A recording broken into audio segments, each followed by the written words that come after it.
Hello, everyone out there in podcast world. Hope you're having a great day. You are listening to or watching live the Service Business Mastery podcast. I know it's not our normal time for our airs, for our live shows. I had a scheduling conflict this morning, and then if you can tell, if you're watching this, I'm here by myself. Josh isn't with me because he double booked himself this afternoon. So we're batting 1,000 here. So, but we're going to talk about something that's super interesting, and it's a topic that is one that we tend to focus on this too late. It's oftentimes we're going to talk CSR is what we're going to talk. We're going to talk inbound. We're going to talk outbound, phone call conversations, and communicating with the client, and really getting the leads closed as soon as the call gets booked. As soon as it comes in, like, what's your booking percentage? Do you even know that KPI? What's a good KPI on that? It's whether it's a plumbing company, you have a plumbing company, an electrical company, HVAC, it doesn't matter. We know that it could cost $250, $350, $400 to get that phone to ring. So are you capitalizing on that? When that phone does ring, are we just hawing around about it, or is it our job and our mission to get that call closed? I'm getting tongue tied here. And then when that being said, oftentimes we hire our CSR, quote unquote CSR, is going to be sometimes like the cheapest hire. And it's like, oh, we last is the afterthought and everything else. But we're going to talk about that. And we even have a few call recordings that Dave did today. And he's going to go through those step by step and see how we can improve those calls and go through that. But I'm super excited to have Dave on the show.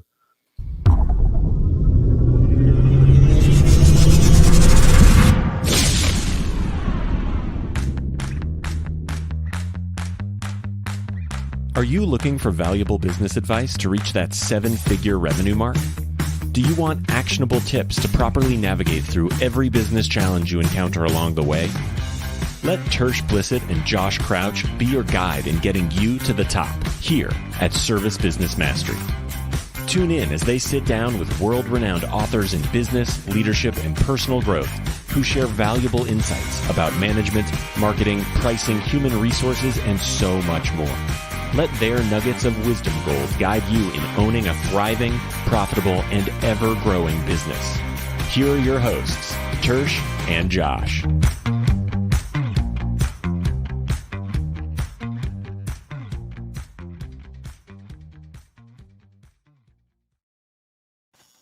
Hey, Dave, welcome to the show. Thank you. What an honor to be on. And I know Josh, I said, Josh, are you going to be here? And he said, I got to clean my sink and walk my dog. I'm really busy. I don't know what that was all about. Right. If I ever tell you I have a hair appointment, then it's like, he really you and I go want to hang out. Barber, but you're wearing your legendary orange today. How impressive. Absolutely. Well, first off, welcome to the show. We're super honored to have you here. And we're talking on a topic that it's one of those things I believe that it's kind of an afterthought a lot of times, or like I was saying early on, it's one of those things where we pick up let's hire the cheapest person to answer the phones and then just like stick them over there in a corner and maybe read this script here and there. And it could be a really dated one and not actually teach them how to resolve issues whenever they come up and rebuttals and that type of stuff. So I'm really excited to have you on the show. Can you first tell us kind of who you are, where you're from, and a little bit of background of you? Yeah, absolutely. Well, my name is Dave Tester, and I'm the author of the book. It's called Fearless Communication, which, by the way, Tersh and all your listeners and viewers, that's going to be the value we're going to offer today is say, tell you what, we're going to give you the audio copy of it. I don't know if people have time to read anymore, so I've discovered we will give you the audio copy, and I'm thrilled to be able to give that to your listeners. But I started out in broadcasting. That was my business, and probably as most of us at some time in our life, we don't get to do that anymore. I'm not sure in my case, it would be whether I got fired or kids or whatever. But after 20 years in the business, I became an accidental salesperson. I don't know, Tersh, maybe when you were in school, you were like, hey, I can't wait to knock on strangers' doors and Right. ask them for money and go, you want a furnace? How about a Right. hot water heater? And then later on, I discovered that there was no coaching or training, and in particular in the telephone business. And when I say the telephone, referring to how do you answer the phone, what's important, all those type of things. So my first book was called Dialing Strangers, Overcoming Your Fears of Making Cold Calls, and that's for outbound. So I've discovered, and listening to your show as well, that our profitable season is typically, in the fall and in the spring. In the summer, it's all demand. In the winter, it's all demand. We're just run and gun, where if we can book tune-ups, if we can go out and do tune-ups and then give the opportunity of repair versus replace. So I help people as far as making that tune-up call. What does that look like?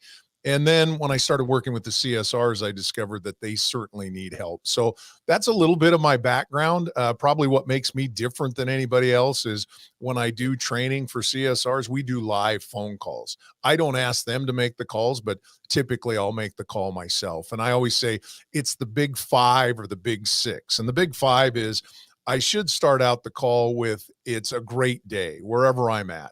So it could be a great day at Service Business Mastery. This is Dave. How may I help you? And no matter what they ask me, Tersh, I'm going to say absolutely. If they say, do you work on ice cream trucks? Do you work on boiler rooms? Whatever it is, absolutely. Real quick, remind me of your first name. So I want to get the first name, and then I'm going to say, Tersh, how do I spell your last name? I'm going to use your first name 3 times in the conversation. Oh, yeah.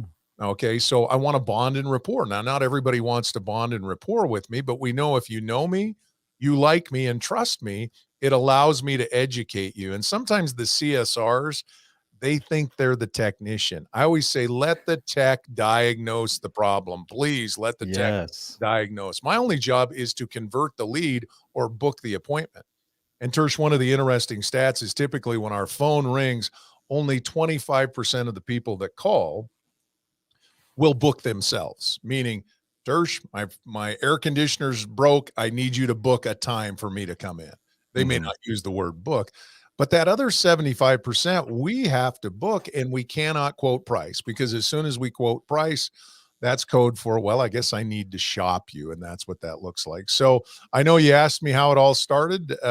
That's kind of the beginning and the process. And my dad is a veterinarian. And when I was, in 6th grade, he'd probably get in trouble now, but back then statute of limitations is over. I had to answer the phone. Man, if I didn't get the name, if I didn't bond and rapport, if I didn't find out what time it was, and all those type of things. And I write about that in my book, The School of Hard Knocks, where in 6th grade, I learned how to answer a phone. So now, Tersh, when you have your employees and you go, don't they know how to answer the phone? Here's the answer. No. So that's kind of how that's put together. But that's where I started, and that's the process, and that's kind of what it sounds like.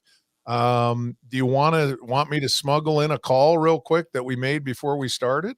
That'd be great. Yeah, let's start off with that. Okay, and let's ask our listeners and our viewers today.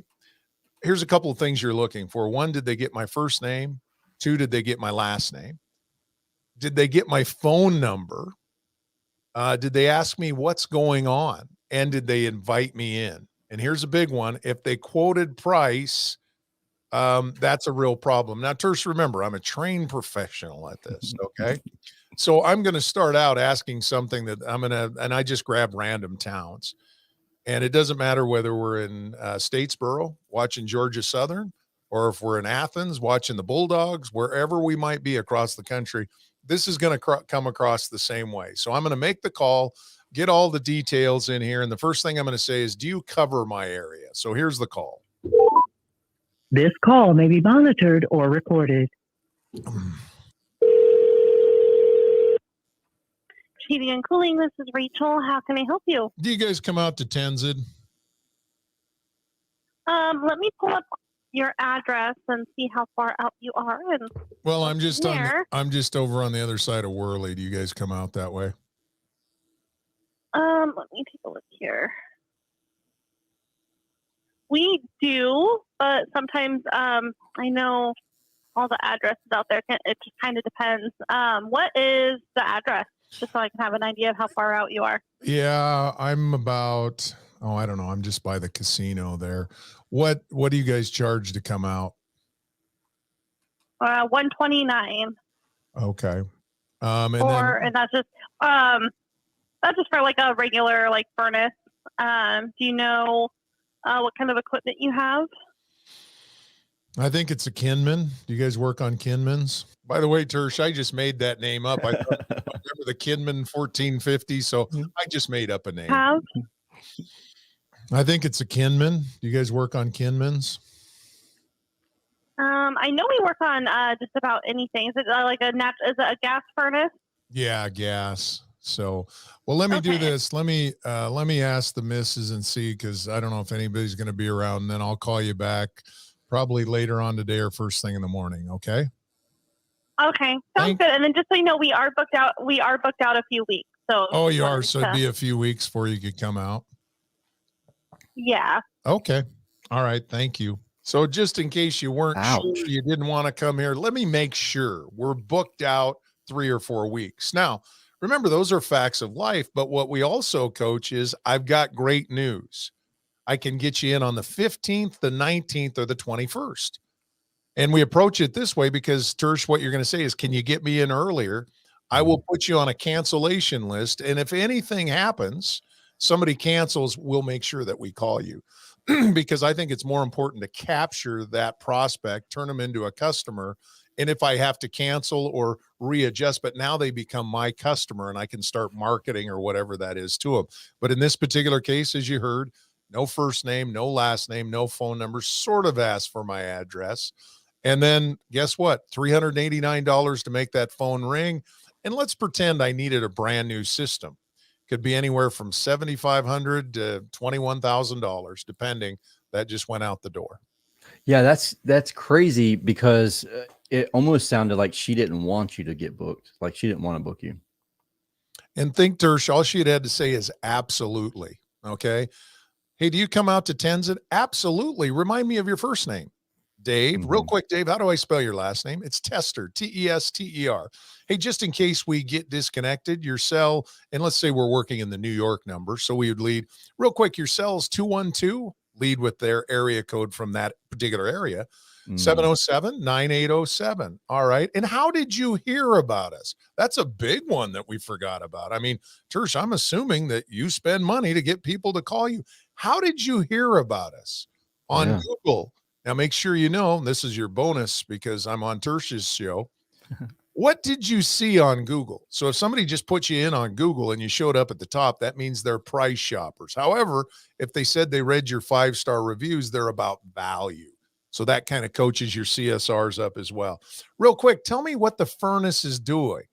Well, I set it at 71 and now it's blowing cold air. How long's it been doing that for? Would it make sense for you to invite us in? Now, I'll put them on a brief hold. And Tersh, let's pretend I go ask you as my floor leader dispatcher, and you go, dude, we don't go out to Tenzin. Okay, so I put it in Google, and I put, this always protects people's head if they go, well, what if we don't do it? And you said, absolutely. It's called Discover and Does. Tersh, I've discovered we don't go to Tenzin. However, I found out who does. Do you have a pin to write down their number? 99. Oh, yeah, that's some extra value. Yeah. But it's Discover and Does. Tersh, I've discovered that we don't go to Savannah. However, I know who does. Or we don't go into Statesboro, but I found it. So when I coach this, I say, if somebody calls and says, do you work on giraffes? Absolutely. And then we put it in that position because, again, you've got to get the first name, the last name, the phone number. Real quick, remind me of your address, put all that together. And then at sometime, Tersh, I'm going to dispatch for profit. So I want to know the age of the unit. If it's 2-3 years, I'm going to know that that's probably some form of a warranty or maybe a parts. But when I get 11, 15, 21 years old, I want to figure out how to get out and diagnose that, because now I can do repair versus replace. Yeah, and it's helpful to know which technician to send out also. Oh, good. Good stuff. Absolutely. So tell me this, at what point do we start really searching and trying to get the email address? So how I ask for the email address, so Tersh, real life role play with you. So I'm going to ask the customer, I'm going to say, hey, real quick, remind me of your email. It's tersh@gmail.com. And you're naturally going to say, no, no, no, no, no. Here's what it is. Gotcha. And then they'll give that to us. So wherever you want the email. Now, I do what I call a happy check, and I coach and train this. So Tersh, as soon as I've come back from your place, or as soon as you've come back from my place, I've got a person that they're going to call right away. And Tersh, here's how it's going to sound. Tersh, I'm just calling to tell you thank you. We just had a technician, and I'll name his name. I'll say Dave came out to your location. Want to make sure you felt valued and respected. Oh, you bet. What was it in particular? Well, you guys wear the orange booties, and I love that you wear the orange booties, and you guys were clean, and you did A, B, and C, and I really appreciate that. Sounds like you would be willing to recommend us? You bet.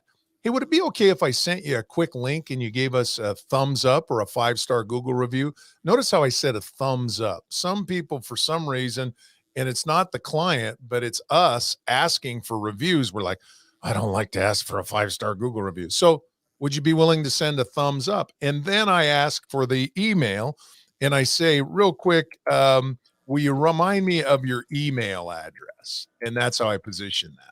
So I put it in a way. So I'll say, and I'll give you an example if you're okay, since we're playing audio. Yeah. So here's what it sounds like when I ask for somebody's email address. Sure, that'd be fine. I'm here in Walmart. I'll get it to them as soon as I get back to the house. All right. And Lou, real quick, remind me of your email. What is that? Lou@gmail.com? No, it spells I to estimate. It's IDESTIMATE.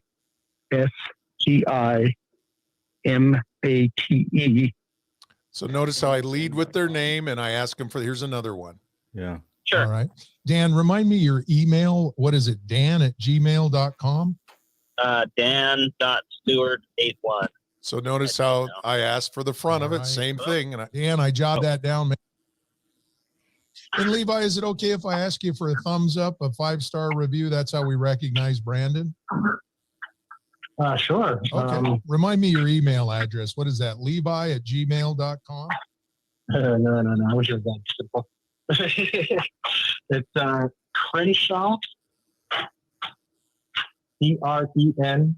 So notice how it's, again, how I lead in with that, and that's how I get the email. So the technique is, Tersh, real quick, remind me of your email. It's tersh@gmail.com.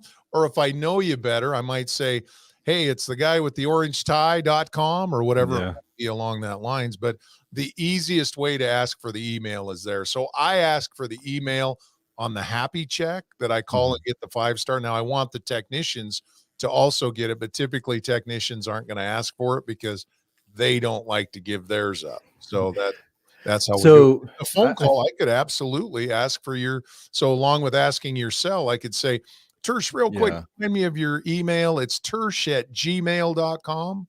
No. It's tersh@servicebusinessmastery.com. Yeah, exactly. So with most of the CRMs nowadays, we're sending everything out, all invoices and estimates and everything are sent out electronically to the client for approval and even to be signed. So most of them have to have the email address attached to it up front, but every now and then we find that there's somebody that doesn't have an email address or something to that effect. And but that is a nice conversation piece, and it leads right into it eases up some of the conversation, like, well, why do you want my email address? Blah, blah, blah. And so now your happy call or your follow-up call, you recommend performing that on every single call? I do, because here's my philosophy. Bad news isn't like wine. It doesn't get better with time. So what I believe is I'm out for a 5-star or neutral. So a 5-star is you did the best stuff in the world, or I'm neutral. I don't want a 4-star. I don't want a 1-star, because that means there's a problem and I can send a manager, another tech out there. So let's pretend you went out, maybe you put a full system in and something's leaking, or maybe the biggest one I get complaints about is the guys, they may have done some drilling and it's messy, or they may have done something like that along that lines. Now it gives me an opportunity to go back out there again and fix it. And I always say this, Tersh, If you like what we do, tell others. If we can ever do anything better, please tell me. I never say I'm sorry. I always say that's not like us, Tersh. We try our best. We don't always do our best. Yeah. So, because sorry to me is code for you can't do anything about it. I mean, try Well, that. sorry about that. Sorry. I Sorry. Now I say, Tersh, that's not like us. We try our best. We don't always do our best. Would you be willing to give us a second chance to get a first impression? And thank you for your grace and understanding, because if you think about it, and this is a good note for all of your listeners and your viewers, when we hire CSRs, their two biggest fears are: one, what if somebody's mad on the phone? Two, what if I get asked a question I don't know the answer to? So if we can train them, I have the volcano theory. How do you train somebody to deal with an upset customer? And by the way, we don't have that many upset customers. But there's a program, it's called CNN. It's called Continually Negative News. And we like negative news. So all it takes is one customer one time to, oh, Tersh, everybody's mad today. Well, that's not really the case. And by the way, they weren't mad. They just happened to talk loud. And then the other one is you don't have to educate, help them buy. So when somebody asks me a question, do you work on Saturdays? Great question. You must be asking for a reason. Well, that's our Sabbath, and we want to make sure no one comes to our home on a Saturday. Absolutely. So it just coaches you to ask questions of a question. And then when they ask you about price, well, how much is it? Great question. You must be asking for a reason. Well, I just want to know, do you guys take checks? So if I would have quoted price, you bet we take checks. And then if they say, because I want to know, you tell them it's $97. Yeah. So what happens if you have someone who is just determined to get the price? Like that's almost like maybe it's a competitor trying to get the price of refrigerant or something. Well, and I always say is, so if you wanted to role play, Tersh, you and I can go ahead and role play, and you want the price. And let's just use, just because, as you know, the refrigerant is so expensive. I mean, it's $1,000 an ounce. So let's just, how much is it for a tune-up? So go ahead and ask me. How much is it? How much is Freon? Tersh, that's a great question. You must be asking for a reason. Yeah, I have to have it added every year. Okay. And is price your only concern? No, but it's a major one. Okay. What else would be a big concern? Probably I'd say quality of work. Okay. Now remember, I've been doing this for a while. So when I hear you got to add it every year, I'm thinking there's a leak and all this, that, and the other, and go from here. But if you said, I want the price, just tell them it's $97. Yeah. Okay. It's not, so whatever the price. And then in the case of what you're asking here, usually we have, just because we get asked that a lot, we'll have that number quoted per pound, what it happens to be that day or particular. But if somebody says, so, so I asked you, great question. You must be asking for a reason. We have to add it every year. I mean, Tersh, why do you think that is? Are you guessing there's a leak in a line or what's going on? Now, I'm not expecting your CSRs to do that, but at some point they should be able to hear, we might have a replace versus repair or fill here. So we want for that. Okay, so say you have that scenario, and it's a replace versus a repair opportunity potentially. Would you ever, and maybe this is more into the coaching side of things of like a business coach, would you ever start thinking about waiving that diagnostic fee or giving the CSR the ability to do that? Yeah, I think what I do is, Tersh, it depends on how old the unit is. So if the unit's 21 years old, guess what? I'm going to waive it. Yeah. So if it's 21 years old, you bet. I'll tell you what, Tersh, I just talked to my manager.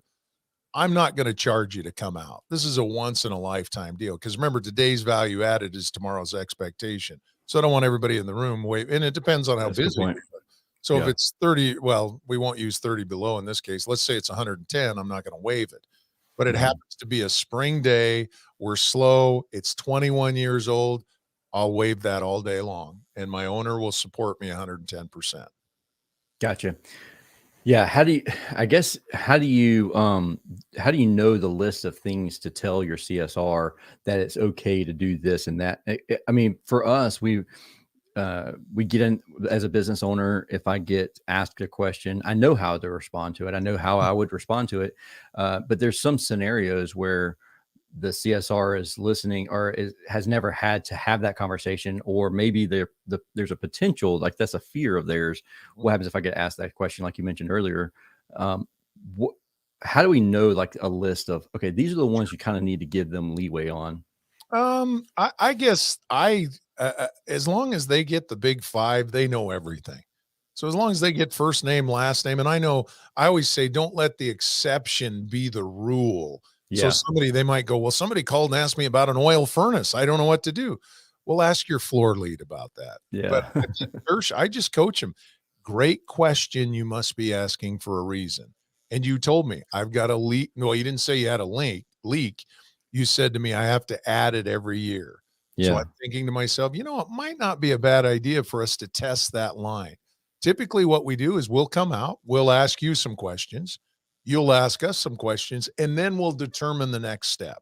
That could be a repair, it could be a replace, or it could be thanks, but no thanks. Tersh, I have an opening Wednesday, Thursday, or Monday. What works best for you?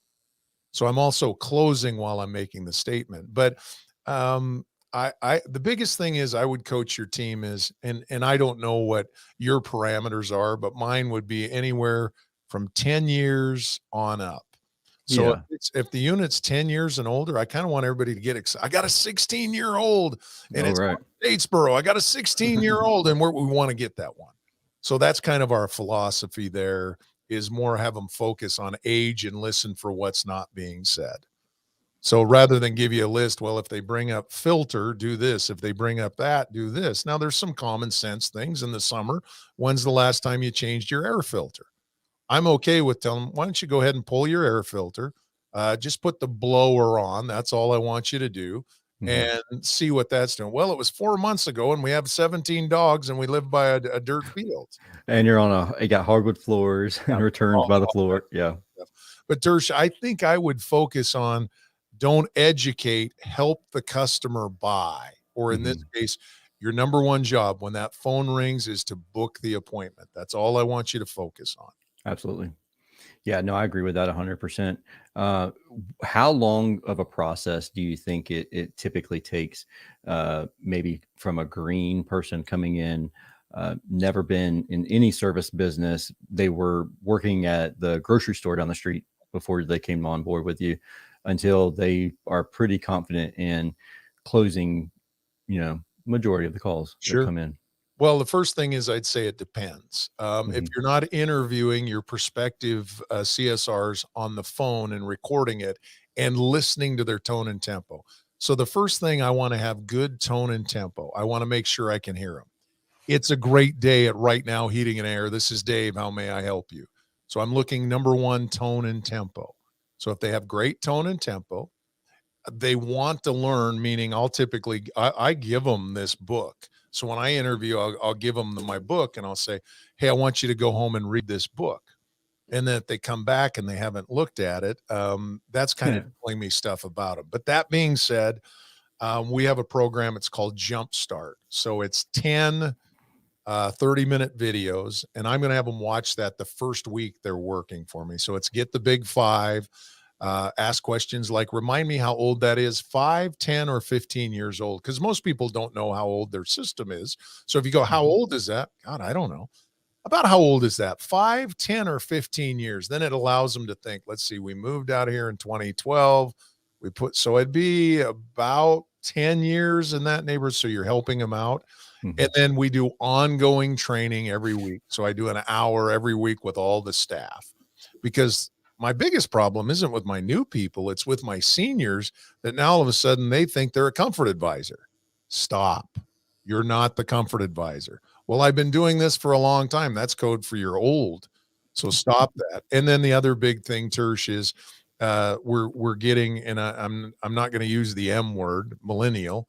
We're getting younger people that are working for us. And I always say the magic of millennials, they want what we call micro feedback. So we have to play their calls for them so they can hear. So the first thing I do is I play a call. I go, tell me what you did really well here.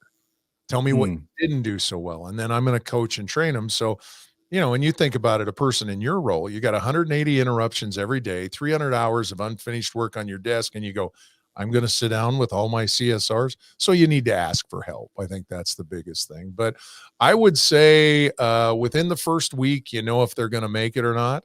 Just their enthusiasm on the phone. I say if you can get these first 3 lines correct. It's a great day at, and we'll just use the name of my book. It's a great day at Fearless Communication. This is Dave. How may I help you? Absolutely. Real quick, remind me of your first name. If they could just get those 3 things, I'm in good shape. I mean, you heard the call we did here earlier with this lady. Let's see. I had another one. Tersh, how are we doing for time? Can I sneak another call in? Yeah. there? Yes. Just so you know, I didn't just pick on one. Let's see what we At got here. hotmail.com. Oh, no, that was, we were getting Gmails. Okay, here we go. This is call number 2. Again, do they get my first name? Do they get my last name? Any bonding and rapport? How about some empathy? Is your family okay, Tersh? I want to make sure you're warm and safe, or I want to make sure you're cool and comfortable. For excellence in customer service, this call may be monitored or recorded. New company here. Thank you for calling Mechanical. This is Candy. How may I direct your call? You guys come out to Kellogg. Yes, we do. What's that cost to check on a furnace? You know, I am not positive how much it costs. I can get you over to dispatch and you can talk with them and see how much it costs. Oh, okay. You don't, I guess I dialed the wrong number. You guys do. No, you didn't. Oh, okay. So you send me to dispatch. Okay. Send me Yes. over. Yes. Okay. What's your first name, sir? It's Dave. I'll give her credit there. Dave. Okay, Dave. Just one moment. Now, by the, Called Trademark Mechanical. now, by the way, I got put on hold for 4 minutes on this call. So I called back. I decided I'm going to call back. Now, Tersh, I don't know about you, but typically when we call, they don't transfer us to dispatch, but maybe that's the system, not disagreeing. So I'm going to call back and ask the same question. Thank you for calling Mechanical. My name is Lacey. How may I direct your phone call today? Oh, I think I got disconnected. You were going to tell me what it costs to come out to Kellogg? Oh, okay. Absolutely. So I'm in the service department. Do you need maintenance done or do you have a service call needed? Well, I don't know. I set the furnace at 71 and it's just blowing cold air. I was just curious what that would run. Okay, so that is definitely outside of our normal service area. So that would be $150 dispatch fee just for us to get on out to you. That starts our diagnostic, and then we go by flat rate pricing for the repair. And I don't know what flat rate is. What's that mean? A flat rate is the national average of time and material per what the repair is going to be. So like a blower motor or igniter or something like that. Based on national average for time and material incorporated into it. Okay. And can you guys come out today or how far away are you? I would be looking into early next week for getting someone out to the Kellogg area. Okay.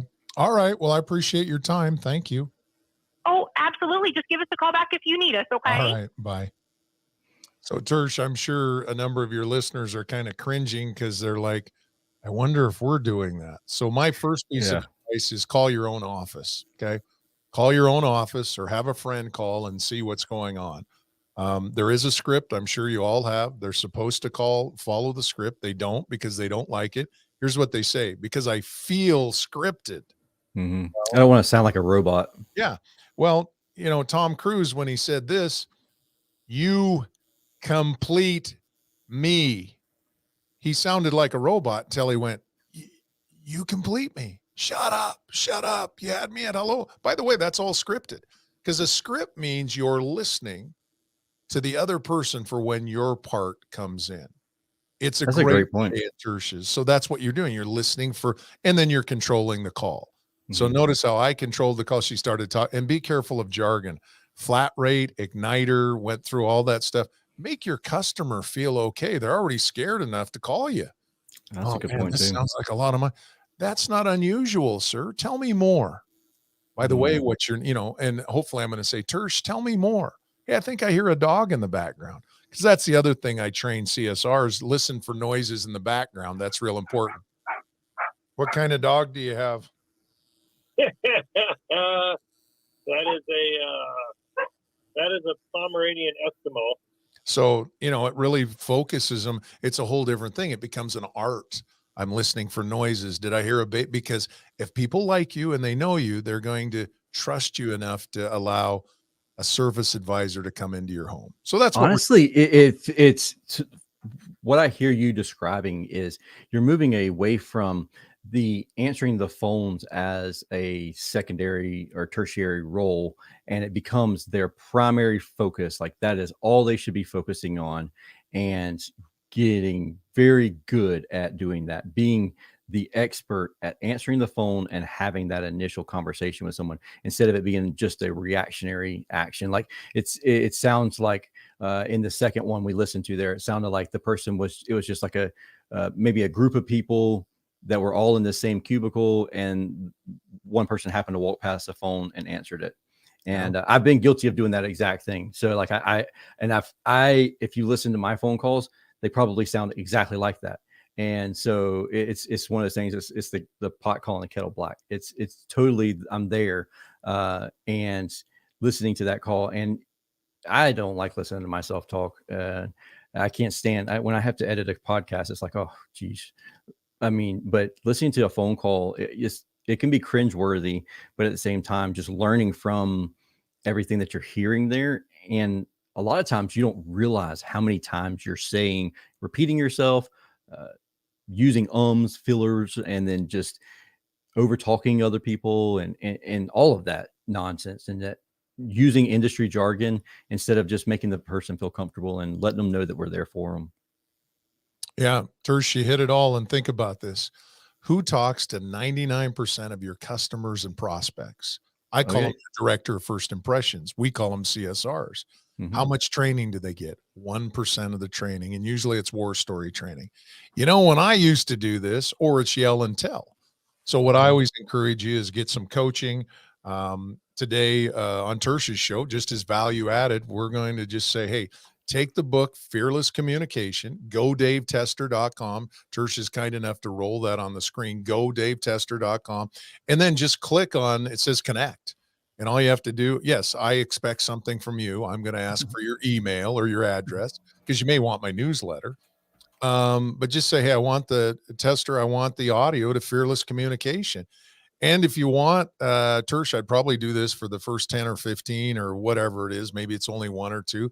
But if you want me to secret shop your business, I'll do that. And I'll make the call just like I did here. First thing I'm going to ask them is, how much does it cost? Do you come out to my location? And I score the call for you. And I take typically 6 elements in the case of heating and cooling. When I work for industries where the client or the prospect comes in, there's 5. But what I'll do is I'll say, you got the first and last name, there's a 1, or you didn't get it, there's a 0. You got my phone number, you got the address, you found out how they heard about me, which is a big, big one that I notice a lot of us don't have in the script. And I go, you're going to spend all that money in marketing and you're not going to track it? Because one thing is, if it works, do more of it.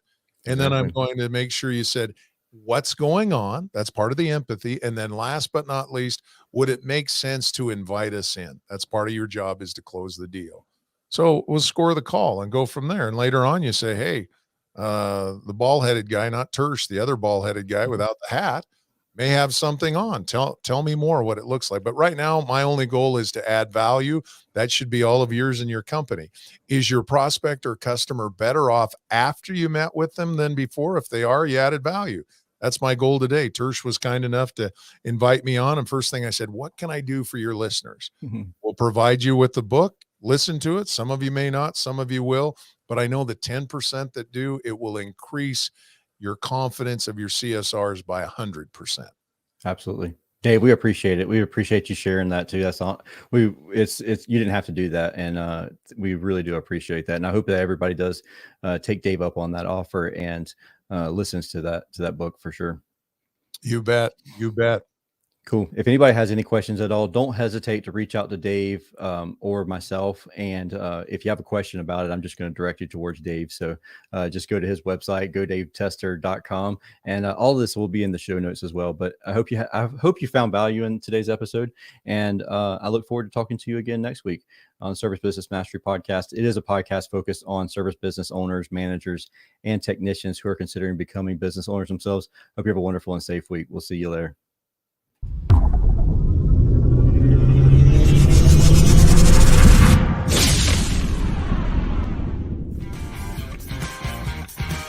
Thank you for listening to this episode of Service Business Mastery. Now that you are equipped with essential business advice from this impactful conversation, you are one step closer to becoming the successful owner of your dreams. If this episode has been helpful to your business journey, don't forget to subscribe to the show, leave a rating, and share it with other owners as well. Visit servicebusinessmastery.com to learn more.